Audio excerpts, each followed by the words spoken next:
ഈ പ്രതിപക്ഷ നേതാവിന് എന്തു പറ്റിയെന്നൊരു പിടികിട്ടുന്നില്ല.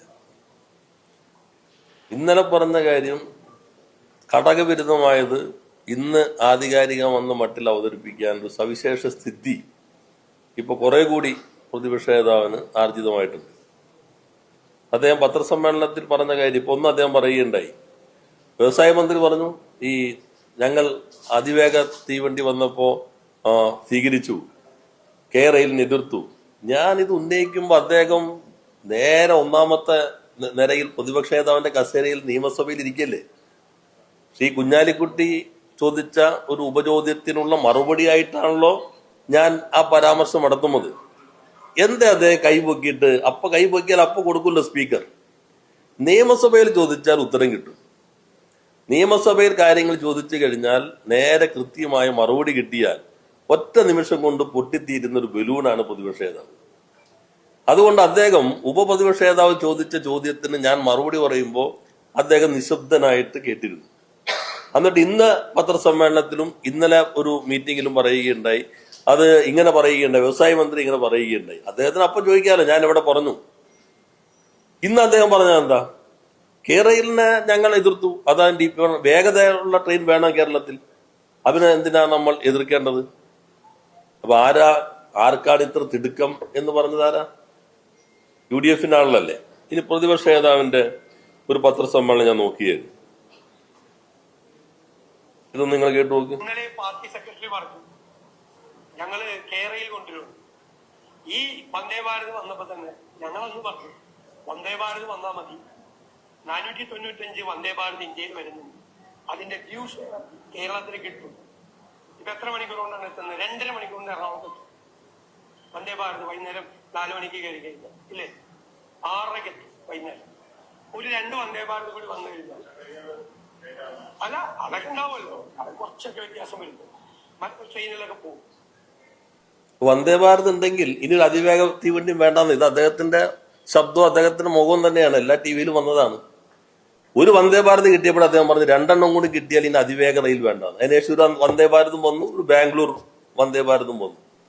അപ്പൊ വന്ദേ ഭാരത് വന്നാൽ പിന്നെ അതിവേഗ ട്രെയിൻ വേണ്ട എന്ന് പറഞ്ഞ ഇതേ VD സതീശൻ തന്നെയല്ലേ ഇന്നിപ്പോ ഞങ്ങൾ അതിവേഗ എന്തെങ്കിലും എതിർത്തിട്ടുണ്ടോ?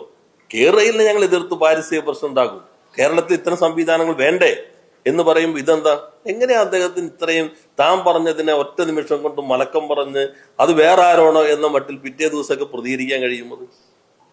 ഇതൊരു അസാധാരണമായ സിദ്ധിയാണ് അദ്ദേഹത്തിന്. ഞാനിതൊന്നും പറയാൻ ഉദ്ദേശിച്ചിരുന്ന ആളല്ല, പിന്നെ അദ്ദേഹം പറയുമ്പോൾ തുറന്നു കാട്ടപ്പെടേണ്ടതുണ്ടല്ലോ. അദ്ദേഹം പറഞ്ഞു ഇവിടെ മെട്രോ കൊണ്ടുവന്നു, അന്ന് ഈ ശ്രീധരൻ വേണമായിരുന്നു. വ്യവസായ മന്ത്രി തന്നെ അവിടെ ഒരു സമരം നടത്തി അന്ന്. അതില് DMRC ഈ ശ്രീധരനെ ഒഴിവാക്കാൻ പോണു. ആരൊഴിവാക്കാൻ തീരുമാനിച്ചിട്ടില്ല, അത് വ്യവസായ മന്ത്രി ഉണ്ടാക്കിയൊരു കഥയാണ്.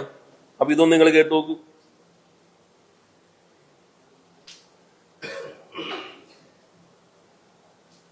എനിക്കറിയാമല്ലോ കൊച്ചി മെട്രോയെ കുറിച്ച്. കൊച്ചി മെട്രോ DMRC വിത്ത് ശ്രീധരൻ എന്നുള്ള ഫോർമുല അതാണ് വേണ്ടത് എന്ന് ശക്തമായ അഭിപ്രായം ഉയർന്നു വന്നിരുന്നു. നിർഭാഗ്യവശാൽ അതല്ല, വേറൊരു സംവിധാനമാണ് അവിടെ നല്ലത് എന്ന് കരുതി ധാരാളം കരുക്കൾ നീക്കിയിരുന്നു. ആ ഘട്ടത്തിൽ ശക്തമായ ഇടപെട്ട ആളുകളിൽ ഒരാളാണ് ഞാനും. ഞാൻ ഇടപെട്ടു എന്ന് മാത്രമല്ല, കേരള പ്രദേശ് കോൺഗ്രസ് കമ്മിറ്റിയിൽ ഈ വിഷയം പ്രത്യേകമായി ചർച്ച വരികയും KPCC തീരുമാനമെടുത്തു, DMRC വിത്ത് ശ്രീധരൻ. അപ്പോ കഥയല്ലാന്ന് പറയുന്നത് ആരാന്ന് മനസ്സിലായില്ലേ? നിങ്ങൾക്ക് ശബ്ദം മനസ്സിലായോ? ആർക്കും മനസ്സിലായി? VM സുധീരൻ അന്നത്തെ KPCC പ്രസിഡന്റാണ്.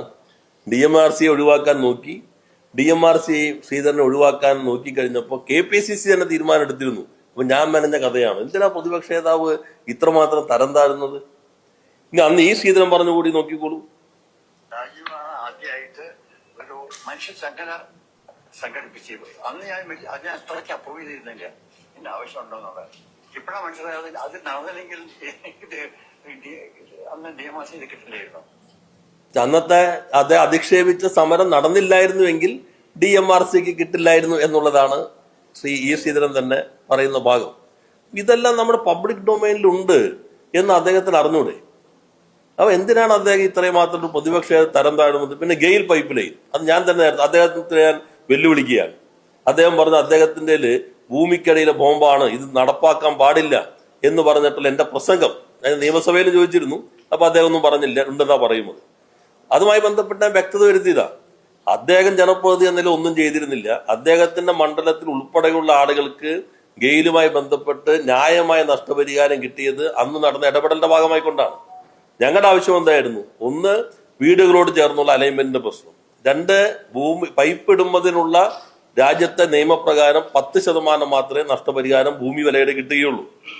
എന്നാൽ അവിടെ പൈപ്പ് ഇട്ട് കഴിഞ്ഞാൽ പിന്നീട് ആ ഭൂമിയുടെ വില സ്വാഭാവികമായിട്ടും കുറയും. അത് കണക്കിലെടുത്തുകൊണ്ട് ന്യായമായ വില കിട്ടണം എന്ന ആവശ്യം മുന്നോട്ട് വെച്ചു. ആലുവ പാലസിൽ വെച്ച് അന്നത്തെ മുഖ്യമന്ത്രിയും അതുപോലെ തന്നെ അന്നത്തെ ഈ മണ്ഡലത്തെ ഇവിടെ പ്രതിനിധീകരിച്ചിരുന്ന ഇബ്രാഹിം കുഞ്ഞ് ഉൾപ്പെടെയുള്ളവരെ ചേർന്ന് ചർച്ച നടത്തി. അതിൽ ഉദ്യോഗസ്ഥർ പറഞ്ഞു, കേന്ദ്ര നിയമമാണ്, ഞങ്ങൾക്ക് മാറ്റാൻ കഴിയില്ല, 10% നൽകാൻ കഴിയുള്ളൂ. 2016 ശ്രീ പിണറായി വിജയൻ മുഖ്യമന്ത്രിയായി. അദ്ദേഹം ചോദിച്ചു, നിങ്ങൾ കേന്ദ്ര നിയമം തന്നെ ഭൂമി വിലയുടെ 10%. ഭൂമി വില പക്ഷെ ആരാ നിശ്ചയിക്കുന്നത്? ഭൂമി വില സംസ്ഥാനമാണ്. അപ്പൊ ഭൂമിയുടെ വില തന്നെ കിട്ടാവുന്ന രൂപത്തിലുള്ള മാറ്റം വരുത്തി. അങ്ങനെയാണ് എല്ലാ ആളുകളും ഒരു തർക്കമില്ലാതെ പൈപ്പിടാൻ സമ്മതിച്ചത്. ന്യായമായ പ്രായോഗികമായ തീരുമാനം. അങ്ങനെയാണ് അതെല്ലാം വ്യക്തമാക്കിയതാണ്. ഇപ്പൊ അദ്ദേഹം പറഞ്ഞില്ലേ, നിയമസഭയ്ക്കകത്ത് തന്നെ പറഞ്ഞു, ഞാൻ വിദ്യാഭ്യാസ മന്ത്രി അവനവനൊന്നും ഞാൻ വിളിച്ചിട്ടില്ല. ഇതെല്ലാവരുടെ കയ്യിലിരിക്കില്ല അദ്ദേഹം പറഞ്ഞത്. അപ്പൊ ആ പറയുന്ന ആളും ഈ പറയുന്ന ആളും രണ്ട് വി ഡി സതീശനാണോ? എന്തിനാ അദ്ദേഹം ഇത്തരം കാര്യങ്ങൾ ഇന്ന് ഇതെല്ലാം വല്ലതും പറയേണ്ട കാര്യമുണ്ടോ? സ്പ്രിംഗ്ലറിനെ കുറിച്ച് എന്ത് പറഞ്ഞു? ഞാൻ കേസ് കൊടുത്തിട്ടില്ല. എന്ന് വെച്ചാൽ കേസ് കൊടുത്ത് ചെന്നിത്തലയാണല്ലോ. അപ്പോൾ അദ്ദേഹം കേസ് കൊടുത്ത കെ ഫോണിനകത്തല്ലേ ഹൈക്കോടതി ചോദിച്ചത് പബ്ലിക് ഇൻട്രസ്റ്റ് ആണോ പബ്ലിസിറ്റി ഇൻട്രസ്റ്റ് ആണോ? അപ്പൊ അദ്ദേഹം പറഞ്ഞ ഏതോ ഒരു ചീഫ് ജസ്റ്റിസ് എന്തോ പറഞ്ഞു എന്നാണ്. അപ്പൊ കോടതിയിൽ തനിക്ക് ഇഷ്ടമല്ലാതെ വരുമ്പോ അങ്ങനെയാണോ പരാമർശിക്കുക? ആ കേസ് തള്ളിയില്ലേ? ക്യാമറ ഒരു തെളിവും ഹാജരാക്കാൻ, ഇത്രയും വലിയ ഇതിനകത്ത് ഒരു തെളിവും ഹാജരാക്കാൻ കഴിയാത്ത വിധം ദയനീയമായി പരാജയപ്പെട്ടു എന്ന് വിധിക്കകത്ത് എഴുതി വെച്ചില്ല. അദ്ദേഹത്തിന്റെ കേസല്ലേ. ഒരു യുവ സംരംഭകൻ വന്നപ്പോ ഓട്ടോറിക്ഷക്കാരന്റെ ഡ്രൈവർ ഓടാണ് ഷെയർ എന്ന് പറഞ്ഞ് അധിക്ഷേപിച്ചില്ലേ? സ്പ്രിംഗ്ലർ ഇപ്പോ ഇവിടെ ഡൽഹിക്ക് അടുത്ത് വലിയ തോതിലുള്ള സംവിധാനം തുടങ്ങിയില്ലേ? 26,000 കോടി ഷെയറുള്ള ആസ്തിയുള്ള സംവിധാനമായി സ്പ്രിംഗ്ലർ വളർന്നില്ല. മലയാളിയുടെ ഇവിടെ തുടങ്ങാൻ പറ്റാത്ത രൂപത്തിൽ വിവാദമുണ്ടാക്കിയ ആളുകളല്ലേ.